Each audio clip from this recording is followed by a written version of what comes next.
আর পারছি না আমি তবে একটা সংশোধন আছে, মঞ্জুর ইসলামের একমাত্র বোন আমি না, আমরা 3 বোন ছিলাম, একজন নাই, 2জন আছি এখনো। আর এই গত 8 দিন আমরা হাসপাতালের দিনরাত ছিলাম। তখন আমার ভাইয়ের ছাত্রছাত্রীদের যে ভালোবাসা আমি দেখেছি বা তার শুভানুধ্যায়ীদের যে ভালোবাসা দেখেছি, তাতে আমার সত্যি মনে হয়েছে যে আমার ভাই আসলেও একজন ভালো শিক্ষক তো ছিলেনই, তার সাথে সাথে তিনি সকলের প্রাণের মানুষ ছিলেন। এবং সেটার জন্য আমি আপনাদের অনেক কৃতজ্ঞতা জানাচ্ছি, পরিবারের পক্ষ থেকে কৃতজ্ঞতা জানাচ্ছি। আরেকটা কথা না বললে হচ্ছে না, সেটা হচ্ছে আপনারা যেমন জানেন, আপনাদের প্রিয় মঞ্জুর স্যার, SMI যাই বলেন আপনারা, তিনি খুব নিভৃত থাকতে পছন্দ করতেন, এক্সপোজার মতেই পছন্দ করতেন না।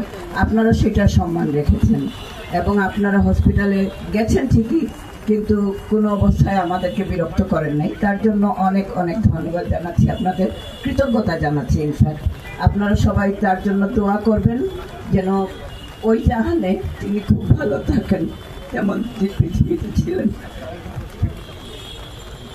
ধন্যবাদ আপনাদের। ধন্যবাদ আমাদের বোনকে, উনি কষ্ট করে বৃষ্টি ভিজে